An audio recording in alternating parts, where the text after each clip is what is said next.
Well, good morning, everyone, and welcome again to another live this morning. And good to have you on with us, soon to be a podcast.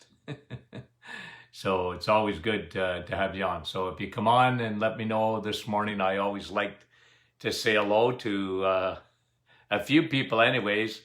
And so good to have you on with us this morning. We're going to talk. I think you're going to enjoy the program. And Jeanette, Brandy, Nativity, Denise, good morning to you. Nicole, good morning. Palarco or Ronaldo, which one is first? And I missed one. Jeanette, how are you? And Tina, good to have you on with us this morning. Micheline and Monique, good. Bonjour, Jeanette, Laura. Okay, good crowd. Nick is on with us this morning. And Kim from Niagara. How are you, Kim? Diane, good. Tricia from St. Louis, Missouri. Well, good for you, Tricia. Nice to have you on. And Louise and Jar and John. Friends from Elgin, Illinois. Daphne and Jean. Marlene. We got a big crowd. Good morning, Yalam. Comment ça va? And Joe from Duncan, BC, where it is, what is it? Is it 6:30? No, it's 5:30, isn't it, in the morning? You got to be up bright and early. And Jane and Judy and Keith, good morning. You guys, Fred from PEI. And Deb says she placed her first order. Well, good for you, Deb. We're happy to have you as part of the Martin Clinic family. And Teresa and Lucy, Claudie. Now, we're getting a lot of people, Anna. We're getting a lot of people. Okay, I got to stop now. Cynthia and Lise. Okay, I'm stopping now because I won't get started here this morning. We're getting a lot of people from Quebec, which we much appreciate. Like I said, I'm very tempted to do one of these things in French. And you'd have to pardon, you know when they say you have to pardon my French? Yeah, but proud to have you guys with us this morning from all over Canada and the United States. And, you know, around the world. From Pakistan to Saudi Arabia, South Africa. We've had many visitors on with us. So this morning we're going to talk about a process in your body. You're fearfully and wonderfully made. Never forget that. I mean, the human body is incredible. Okay, it really is what it can do. And we're going to talk this morning about a process in your body that happens. It's called autophagy. Okay. Is it pronounced like that? Well, I know auto is right. Phagy, I don't know. I call it autophagy, okay? And if you break that down, you'll understand what it is, okay? So auto, self, okay? Automatic, okay? It happens automatically. Self, autophagy, and phagy is the word eating. Okay? So self-eating. Okay? Why is that good for you? Well, it can be destructive too, so I'll go into that a little bit. But let me just say this, okay? Autophagy is when your body, if you look at it from a positive side, your body, every 4 months, guys, you get brand new, 3 times a year, you get brand new blood. Your body's always making new red blood cells, and they're always making new cells. So autophagy is what happens to the old cells. Your body sees them as debris, and your body turns on them to get rid of them. Okay? So this process is very, very good for you, obviously. And what we're going to talk about today is how to speed up or make this process even better. And there are some things that you can do to make your body self-cleaning, right? To make your body self-cleaning process even better. Okay? So, we're going to talk about that.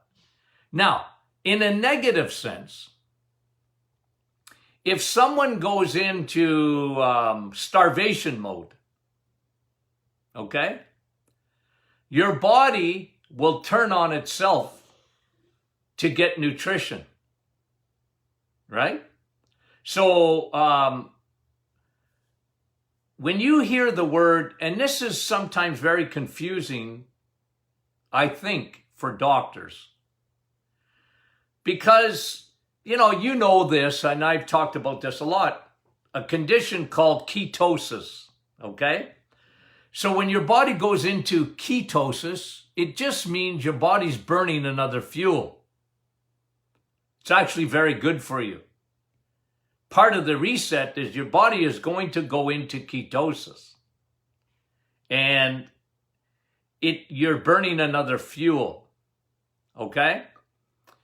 But there's a condition called ketoacidosis, which is very dangerous, by the way. Diabetics, in particular, can go into a condition called ketoacidosis. And that's when the body literally starts to turn on itself. And it starts eating away at muscles. And that's very dangerous. That's called ketoacidosis. So what we're talking about today is the good autophagy. And so this is when your body is doing its own cleanup. And we found out over the years that you can help your body to do its own cleanup. Isn't that a good thing? And one of the things that has become very popular in the last few years is intermittent fasting. Now, you guys, if you don't know this, we at the Martin Clinic like intermittent fasting. Okay, we do.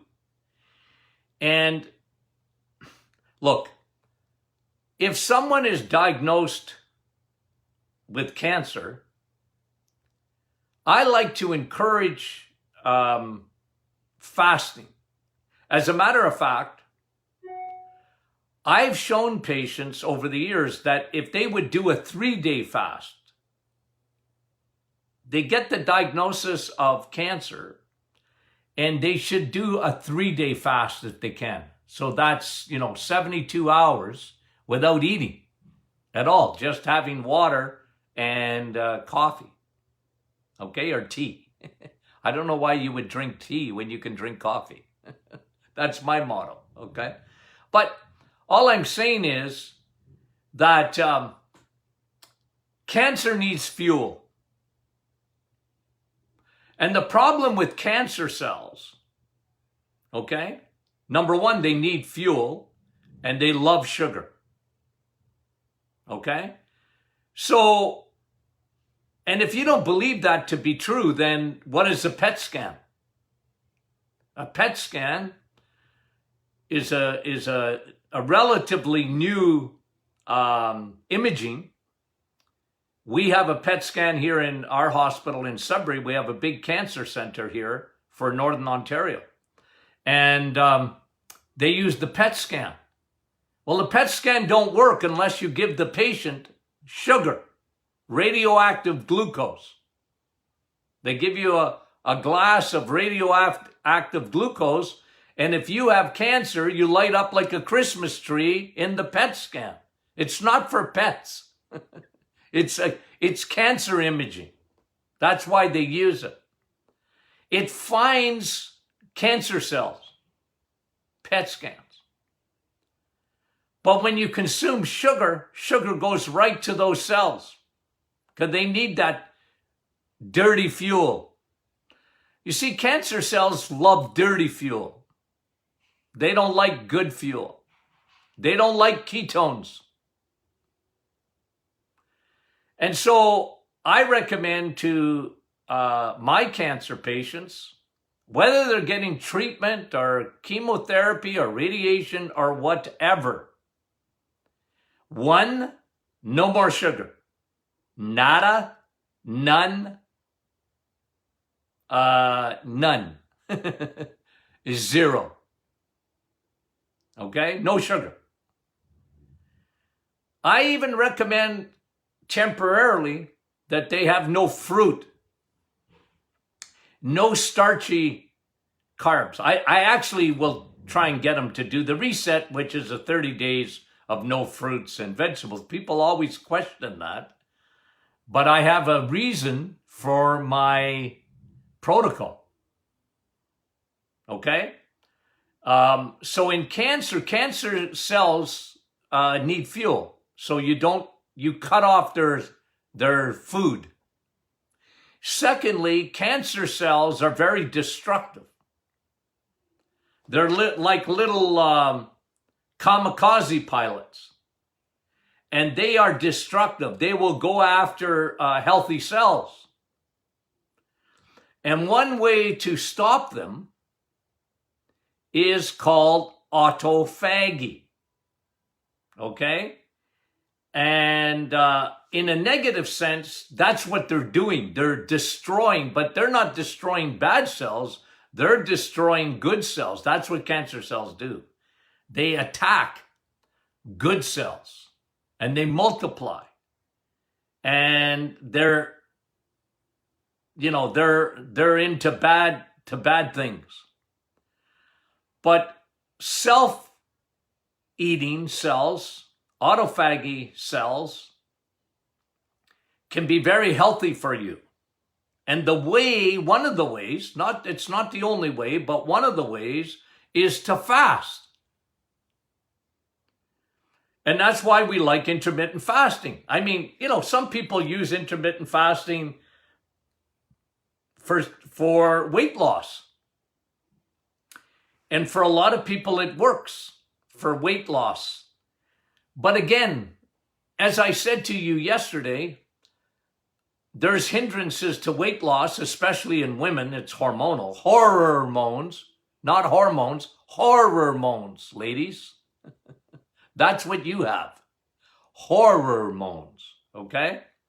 But what I'm saying is, some people use intermittent fasting for weight loss, but I look at it more as therapeutics because intermittent fasting, okay, so let me just explain why it works. Okay? We know what it does. It goes after dead cells and damaged cells, and it gets them out of your body, which is helpful in a lot of ways. It's a powerful detox. Okay? So when you're intermittent fasting, so let me just, for those who don't know exactly what that is, intermittent fasting, it can be done in a couple of ways.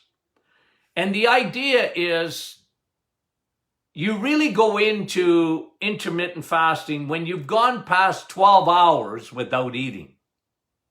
Okay? So, for example, if you stop eating at 6 o'clock at night and you go till 6 o'clock in the morning without eating, your body starts to go into what it's called fasting after the 12th hour. But in my experience, it's much better to get into the 14, 16, 18 hours. Okay? And there's a couple of advantages for it. Let me just explain. When you're not eating, your body self-cleans itself. okay? When you're not eating. So remember, when you eat, let's say you just ate, okay? You say, well, I stopped eating. It only took me 20 minutes to eat. Yeah, but then there's a whole pile of things that have to happen after you're eating. You're digesting your food, and your metabolism is working to process that inside your gut. And there's a lot of things happening inside your body. Your body's working. And one of the things that it's doing is it's releasing insulin. So you know me, I always come back to insulin. And insulin is on your side until it's not. Because insulin's got a job to do, and it will do the job. If you are eating especially carbohydrates, insulin's job is to get that stinking sugar you're eating. And you say, well, Doc, I didn't have sugar. I had cereal. Yes, you had sugar. Lots of it. Oh, Doc, I had oatmeal. I don't care. It's going to be sugar in 5 seconds. It's a carbohydrate. It's going to turn to sugar rapidly. Some more rapidly than others. Fruits and vegetables don't rapidly turn to sugar. Okay, they do, but not rapidly. Okay, they are a little slower in the process. But at the end of the day, you still need insulin. So insulin's job is to, hey, I'm the traffic cop. Hey, you see sugar there? Out. Come here. You know, you ever see a traffic cop? You go, you stop, you know. I always get a kick out of a traffic cop. You know how their arms are going, you come here and you stop, and you know, I mean, it's kind of fun. But that's what insulin does. Because insulin's job is to get that sugar out. And then park it. Either in the Costco parking lot, the liver, or the suitcase, the liver. The liver is its primary spot. And when the liver is full, it will make fat cells like no tomorrow. Oh, Doc, I'm skinny. That don't matter. If you're eating crappy carbohydrates, you can be as skinny as a rake and be very unhealthy. Because insulin, after a period of time, is going to start damaging your body by creating an inflammatory response. And inflammation will start to destroy your blood vessels. It starts with the blood vessels, but it will go to your tissue and whatever. And we've talked about this I bet you every day. I can't help myself. You see, my expertise is in food. And how you digest it, what foods are good and what foods are bad, and I go through this. And I'm trying to make you understand. So insulin, okay, you eat at 8 o'clock in the morning. At 10 o'clock in the morning, you might be hungry again to have a snack. A lot of people do that at work, right? They take a coffee break and they have a snack. The problem is between 8 and 10, insulin never stopped working. And then you have a snack and it's working again. And then you have lunch and it's working again. Then you have a snack in the afternoon. It's working again. Then you have supper and it never stopped working. So what happens with that insulin? Your cells start resisting it. I don't like you, insulin. You're around me too much. It's like having a bad neighbor. Right? They never leave your house. All I'm saying is, insulin, you need to give it a part-time job. And that's what intermittent fasting does. Because think about it. And a lot of people, by the way, you have a snack at night. It's one of the worst things you can do is eating at night. before you're going to bed. Because what you're doing, a couple of fold. One, you secreted insulin.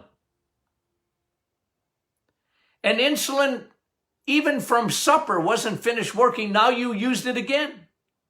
And that pancreas, because that's where insulin comes from, the pancreas is overworking. Insulin is a death hormone. It will kill you. It will kill you. And so the idea with intermittent fasting is that your eating windows. I know a lot of people, their first meal is lunch. Then they eat between 12 and 6, and they're not eating all the time between 12 and 6, but they eat at noon, and then they eat again at supper time, and then they don't eat.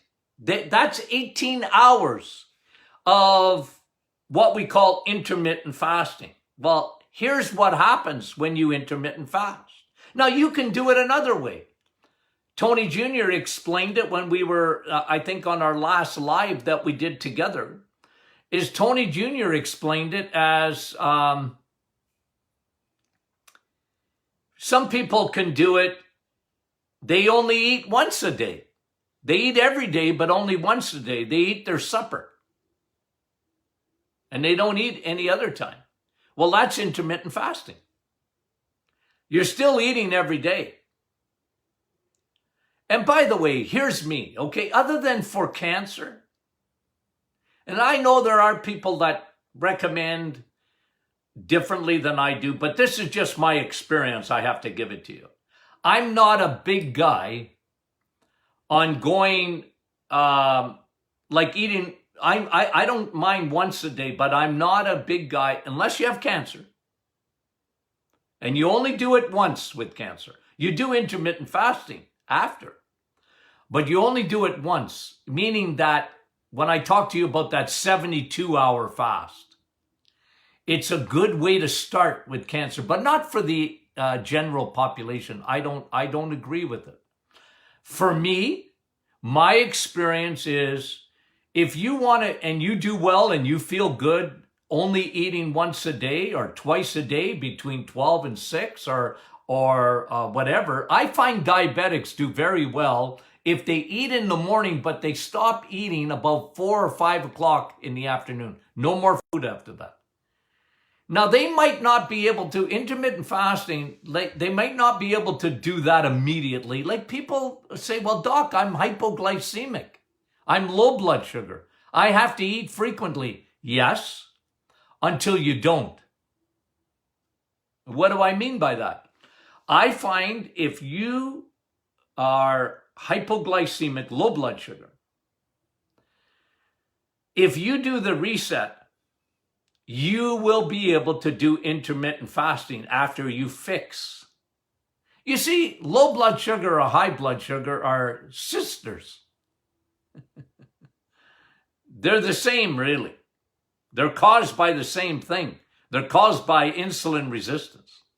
See, diabetes, hyperglycemia, is not a disease of blood sugar. It's a disease of insulin resistance. You have to understand the difference between that. Diabetes is the last thing that happens.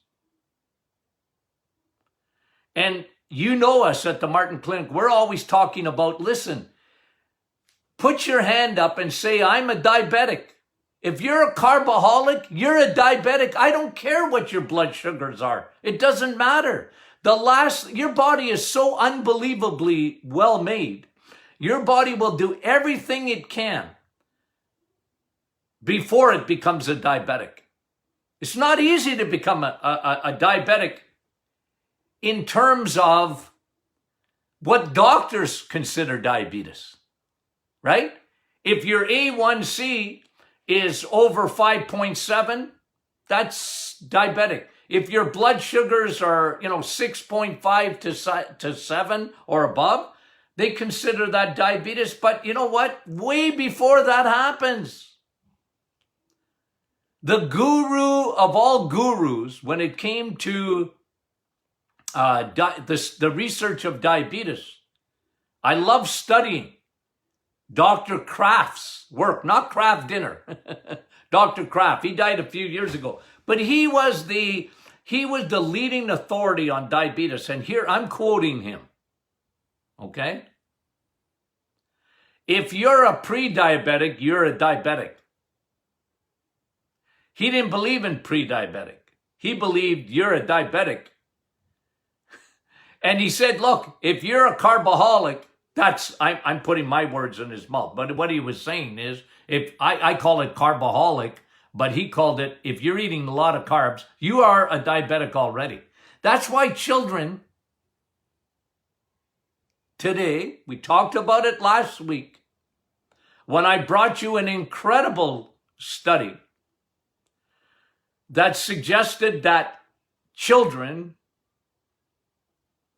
were consuming in the last 20 years 300% more fructose. And I exposed the lie of the food industry because that's what they use. Whenever you see sugar added, it is high fructose corn syrup. Always. They name it 50 other things, 50 different kinds of sugars. But it's high fructose corn syrup. It's made, it's industrialized. It's man-made sugar. I call it the Antichrist of sugars.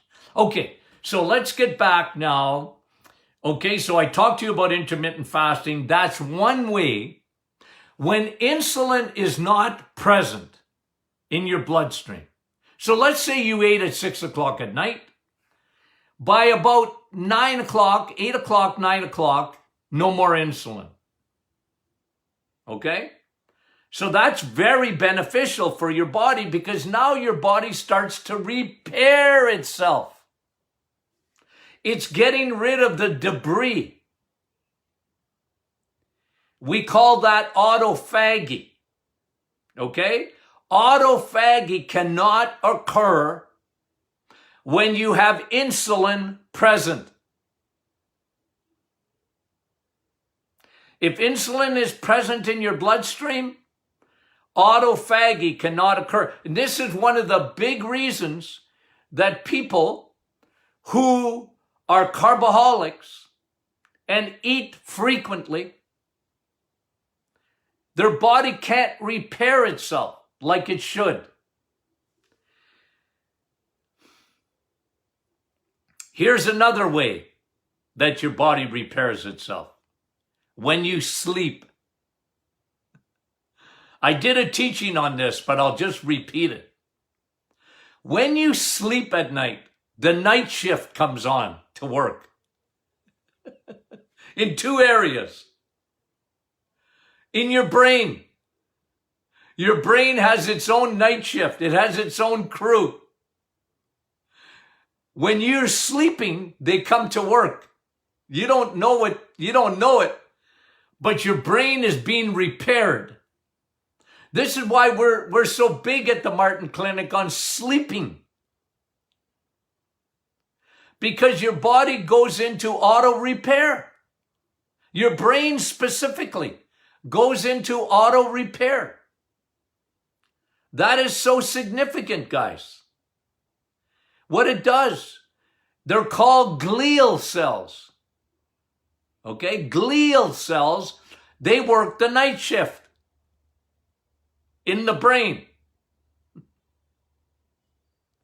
You want to know when your lymphatics are draining? Because somebody asked me, and I will do a teaching on this, okay? What about your lymphatics, doc? Yeah.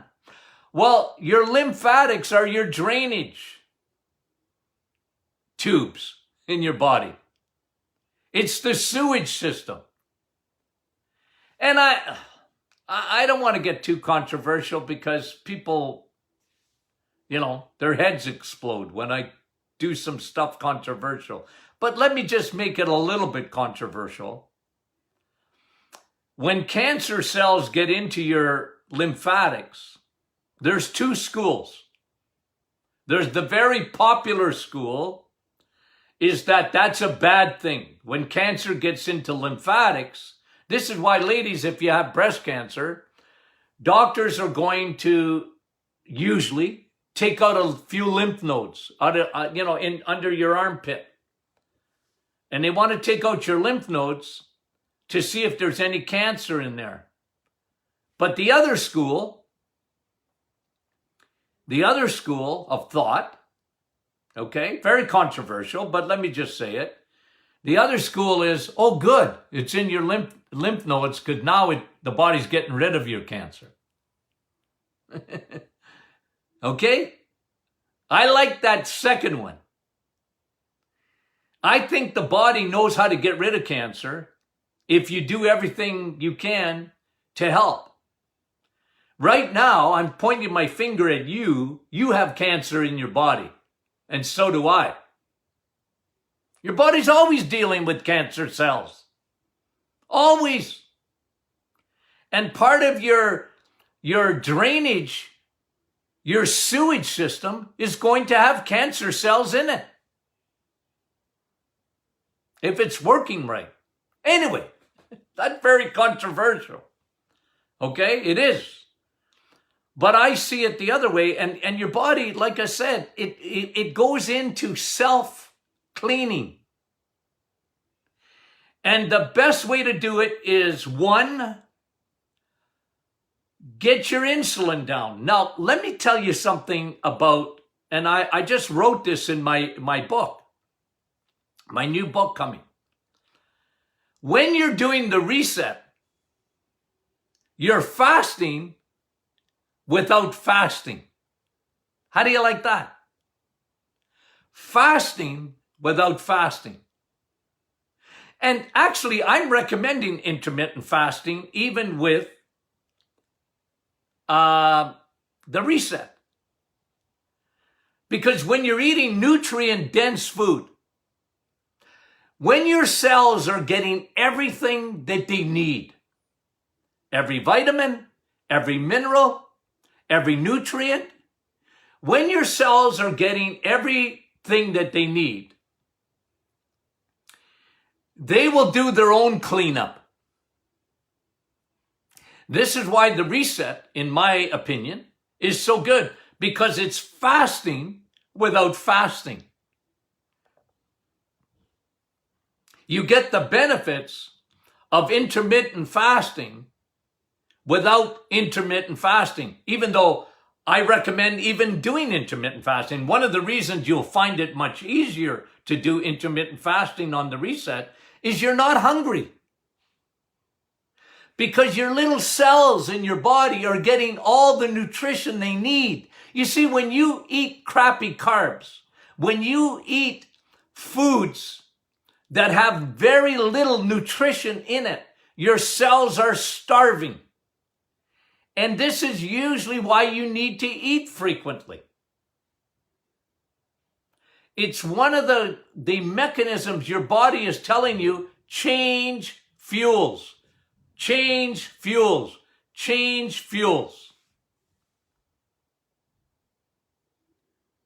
This is what I talk about all the time. Listen, guys, I've been doing low carb eating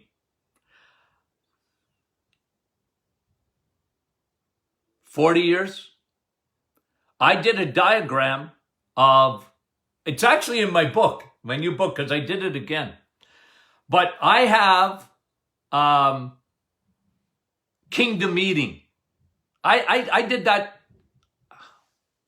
35, 40 years ago. Handed it out to my patients. Kingdom Eating. Eat from God's kingdom and not man-made foods. That's what I talked about. Because you see, guys, when you eat nutrient-dense foods, your cells get a much better fuel. That's what ketones is, by the way. Okay? And I don't necessarily care if you go into ketosis or not.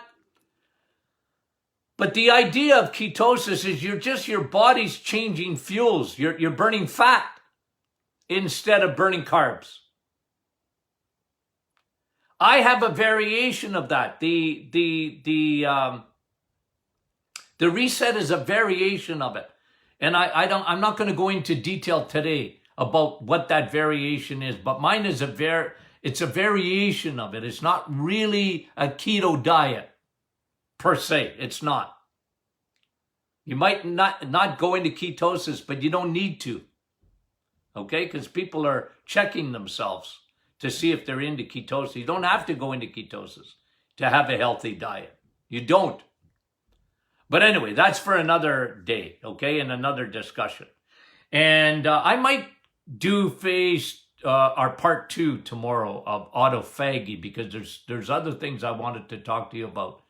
But we're running low on time. Okay, so guys, if you get a chance, share this teaching. Okay, so you just got to share it on your Facebook page. Okay, share it with others. And don't be shy to ask questions, okay?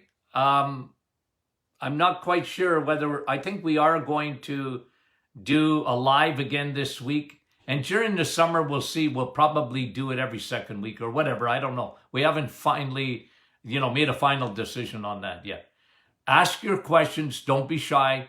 We're happy to, and you know what? If you're not part, I think you probably are, but maybe you're not. If you're not a part of the Martin Clinic private Facebook group, please join up. If you don't get our emails, okay, please join up. Don't ask me how to do it. Just do it. Because I don't know how to do it. Okay. Love you guys. Talk to you tomorrow, Lord willing. Okay? Talk to you soon.